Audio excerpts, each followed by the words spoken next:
Good. Hey, everybody, thank you for joining us tonight. Coming off of what I thought was an ultra successful WarGames NXT TakeOver here in Chicago tonight, and coming off also what's been an incredible month and a half, maybe 2 months for NXT as a brand with hitting USA, running live 2 hours every week, and in my opinion, just creatively knocking that out of the park every week and putting on amazing shows to, Raw, SmackDown almost every week. This brand performing triple duty, so to speak. It's been an incredible run, incredible period of time. Coming off WarGames tonight, which I felt top to bottom was just spectacular, and everybody was healthy, thank God, for the most part. And also, we've had a couple of takeovers in this market, highest grossing, highest attended, and in a week where you're doing 4 shows back to back, Friday Night SmackDown, a takeover, Survivor Series, and Raw, that's saying something. So incredible night across the board. Proud of this brand, and I a lot of them are going to go out there tomorrow night, Iron Men and women, and they're going to knock it out of the park again. This is the stuff when you're a young talent.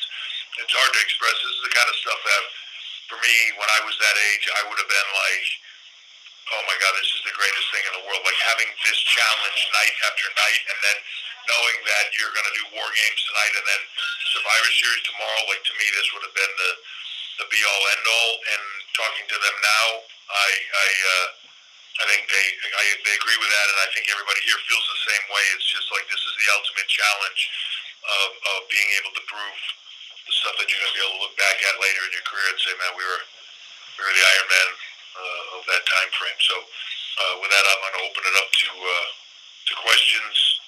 And wait, you want to say this? Yeah, I think so. It's not as magical now that I just said you want me to say this as a note that he handed to me, but it is a fact that Shawn Michaels will announce the NXT Men's Survivor Series team tomorrow on the Survivor Series kickoff panel. We wanted to really wait. Part of it was great for intriguing for the creative aspect of the show, but also we wanted to wait before saying who was going to be in Survivor Series tomorrow on any of these matches, for the most part, especially the 5-on-5, to see who actually came out of WarGames injury-free. And, knowing that,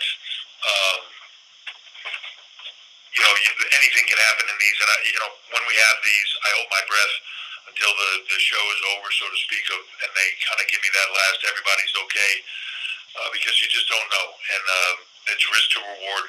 We're taking risks, but we're trying to do it in the most careful way possible.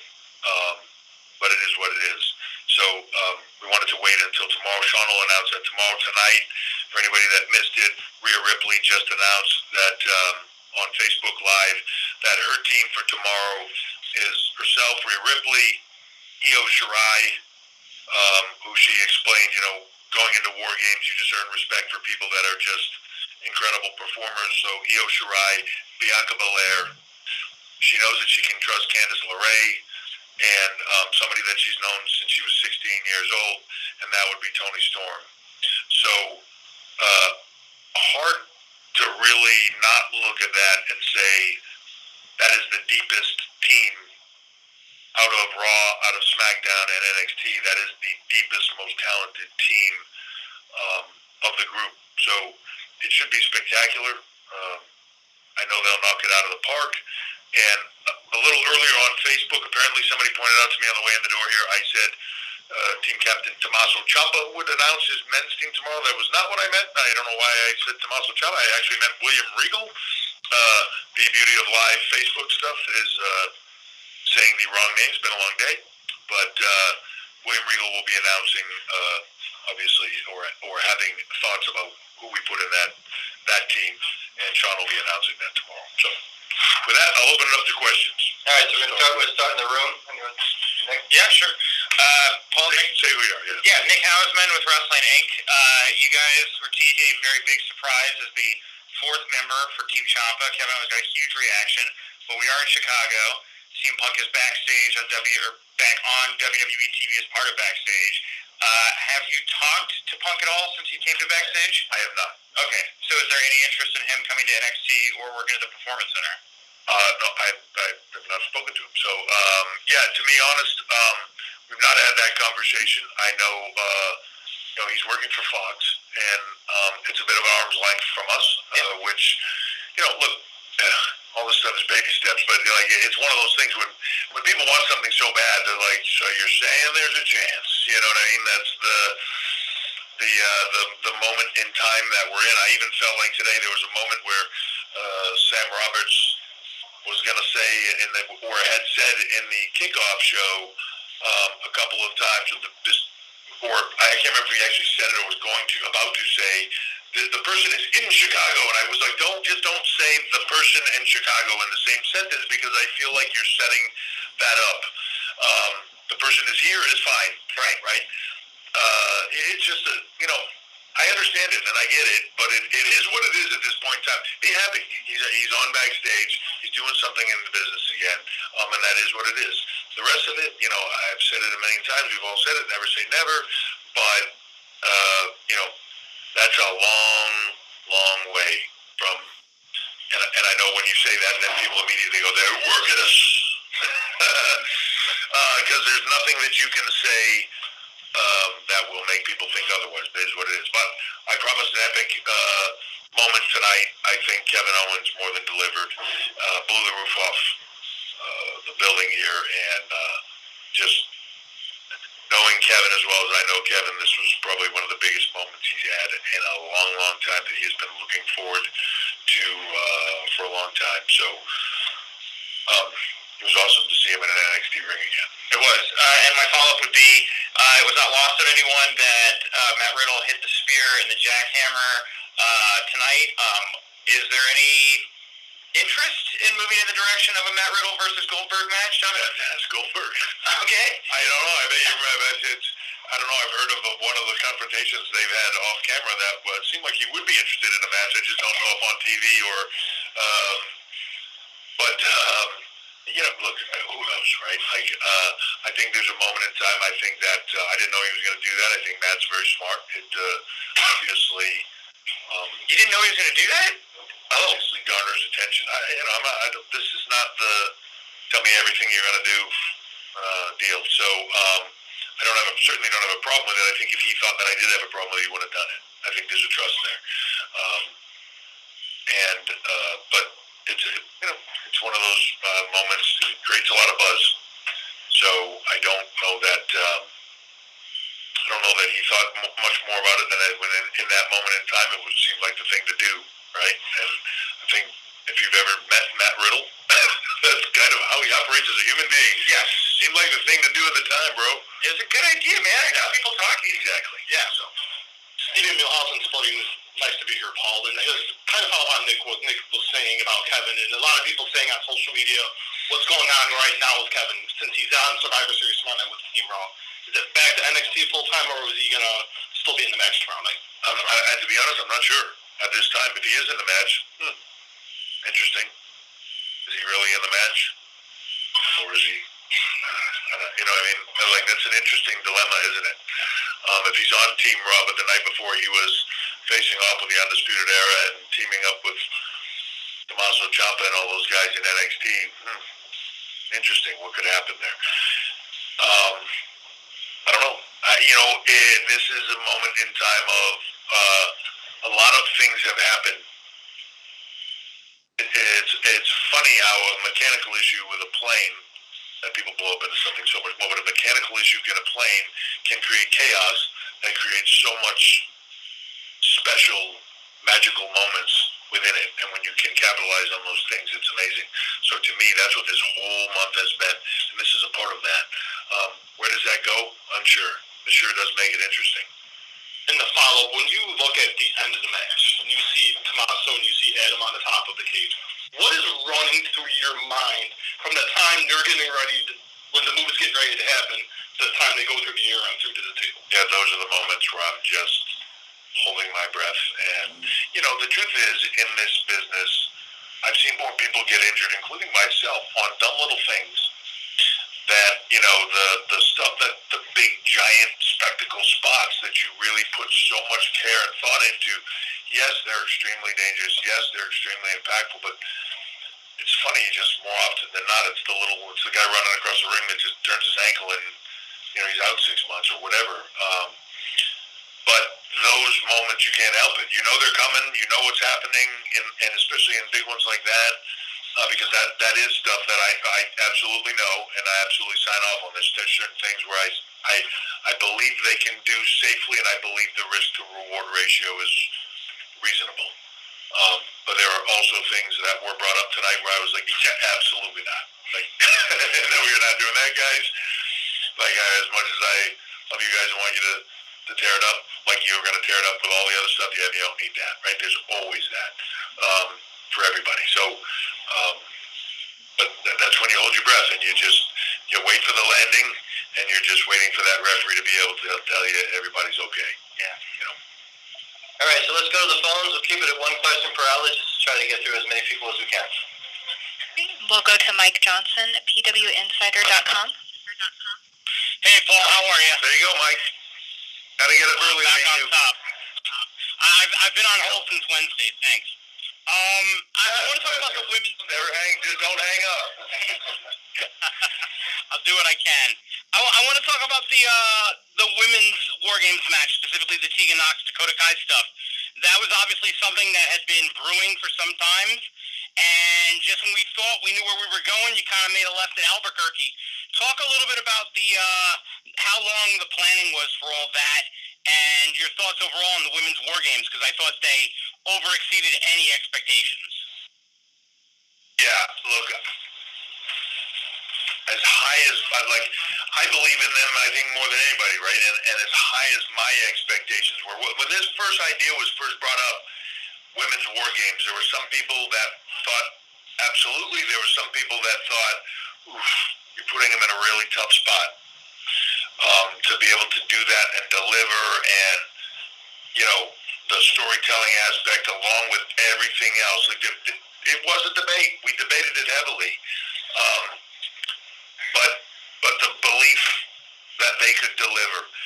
Once that was the belief, the idea was where we are at this moment of time. The Tegan, the Dakota, the moment. That was day one. That was day one of this plan of where we were going with all of that. It was kind of sort of came along the idea of, if we did women's WarGames, if we did this, what if we were able to do that? And it went from there. So right from the get-go, that wasn't a last minute. That wasn't an audible. That was the design. Geez, I hate putting a time frame on things because time flies, but it was a design from step one. All right, thank you. Have a good night, and congratulations on a great show. Thank you very much. Thanks for waiting so long on the phone since last week. And we'll go next to Jason Powell, ProWrestling.net. Yeah, hey, Paul, with Jason. NXT TakeOver Portland listed for a Sunday night, are you guys considering a switch to a traditional 3-hour format for a standalone show? And either way, will TakeOver specials start being offered on pay-per-view in addition to WWE Network? It seems like there's some additional revenue possibilities there. To be honest, I don't know the answer to that question. I don't know the answer to as far as the pay-per-view or anything else revenue question. I'm not really 100% sure. I know that the majority of people watch on the network. The decision to go on Sunday, I think there's a long tradition of Sundays and pay-per-views themselves. I think I had mentioned it earlier in the year about sort of uncoupling some of the takeovers and running them independently. So the idea to have individual takeovers where they can mean more. I think adding more and more live content, not just in pockets of time, but in when you think about it in some ways, like a week like tonight, 3 hours Monday, 2 hours Wednesday, 2 hours Friday, 3 hours tonight. I can't even put a number on how many hours tomorrow, 3 hours again on Monday. Like, that's a lot. It's just a lot, right? And to be able to spread that out, I think, is more meaningful. To be able to move that around is more meaningful. We just announced UK takeover for Blackpool for the NXT UK brand. You're going to see more of that. You're going to see more of that kind of standalone and having more and more live content in that manner on the WWE Network going forward. Awesome. Thanks for the time. Thank you.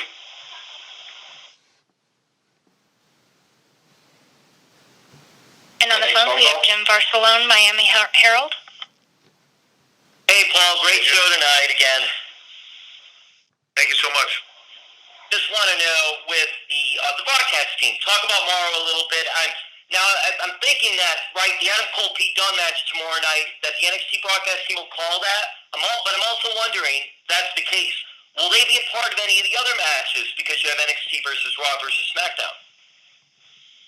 Yeah, there's a whole plan tomorrow. I was laughing with Michael Cole. He controls those teams, and I was laughing with Michael Cole the other day. I was like, oh my God, there's like more announcers than there are, I think, talent going to be in the building. Like, there's 48 announce teams for all these brands and all that stuff, and they're all going to call stuff. But yeah, Morrow will be there, Beth will be there, Nigel will be there, everybody's there. As far as who's doing what matches, when, where, and how, it's kind of a mix, and they're switching off on different things here and there. So, but I believe that the intent is wherever there is NXT involved in a brand, there will be some type of representation of NXT voice, so to speak, within that brand, whether that's Beth, Nigel, or Morrow. So you will absolutely see them within the show tomorrow. I think it's fair to for all the brands to have that representation. Thank you. Thank you. Well, next go to PWForge.com. Hey, Kelly. Hey there, sorry about that. At the risk of belaboring the point, wow, what a show. Thank you. Thank you. So the women's match say that too tonight. much, by the way. Anybody that wants to get on the line and just say, wow, what a show, that's awesome. You say that all day. It's about me. It sounds good. I do have more, but sounds good. The women's match tonight, it obviously did a great job of putting over Rhea, that's the obvious, and Dakota and Candice and Tegan, and I think a lot of these talents came out with, you came out of these matches with a lot more, a really clear direction of where these matches are going to go, whether they're on TV or on TakeOver, and WarGames has always been good as a match, but this time it seemed like these long-term plans were in place, and in both of them you came out with much more intriguing stories than we did in the past. And I was just wondering if there was any creative force, whether they be on screen or backstage, that you would call out as being instrumental in the telling of these really engaging stories this year. So I think it's the whole team.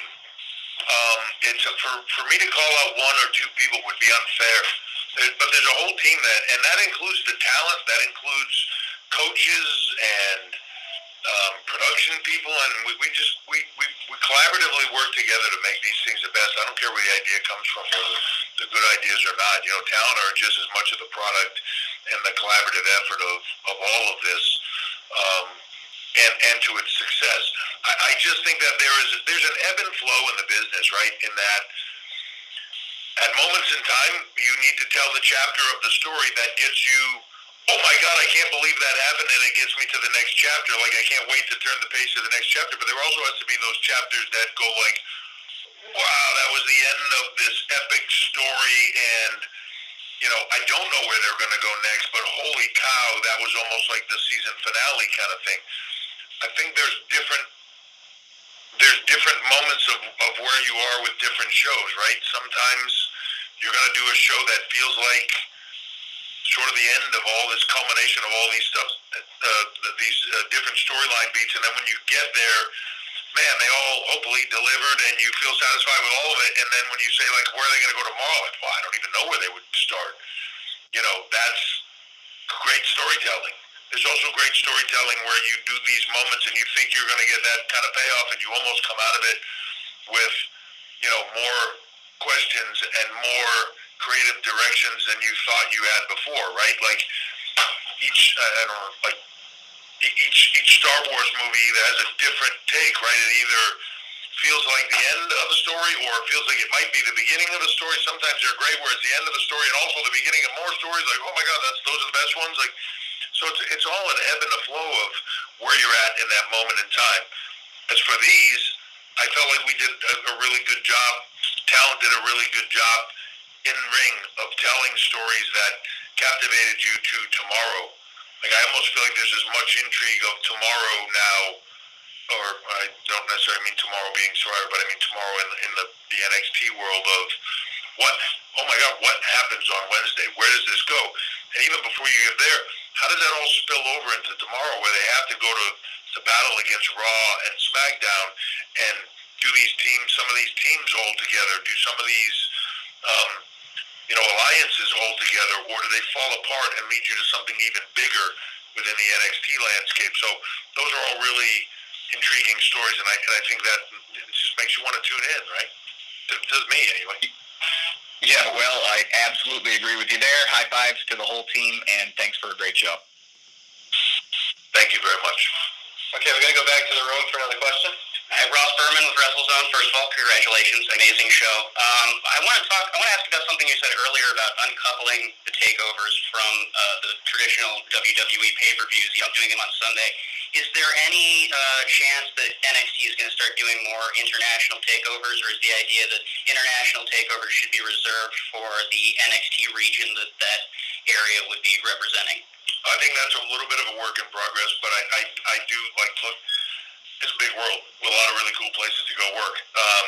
Would I love to, as much as I can look at the UK and say, we're going back to Blackpool, like, I think they would do spectacularly in London. I also think we'd go to the Hydro and blow it out in Glasgow. I think, we went to Cardiff and just, it was amazing.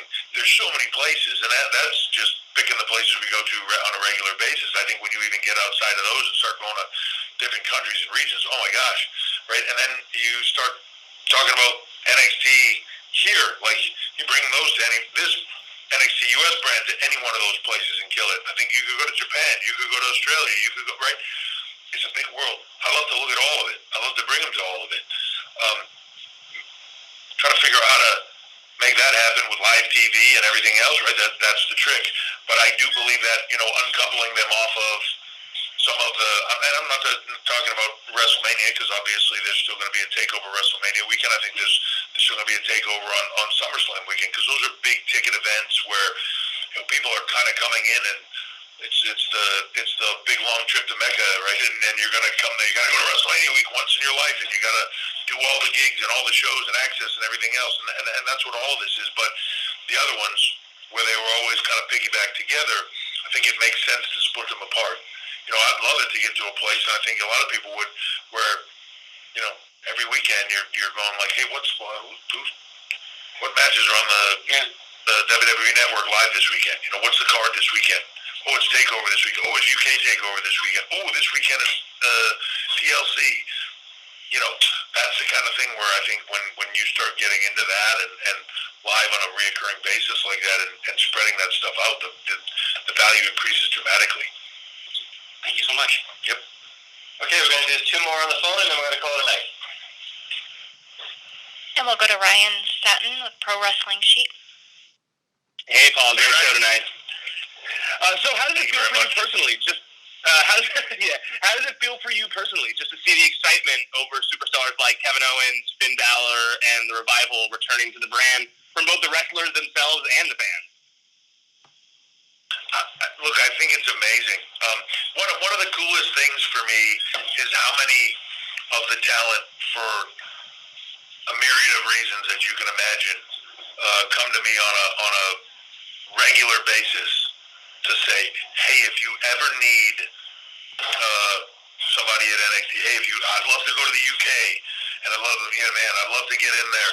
I'd love to do this. I'd love to do that. If there's ever a need, man, I'll come there. I'll work with anybody you want.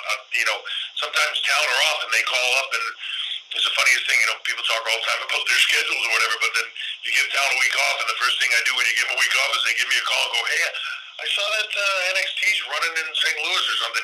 Anywhere I can get on those shows? It speaks to the brand. It speaks to the fan base. There's just something special about it, and when you step into it, I don't care where you go to.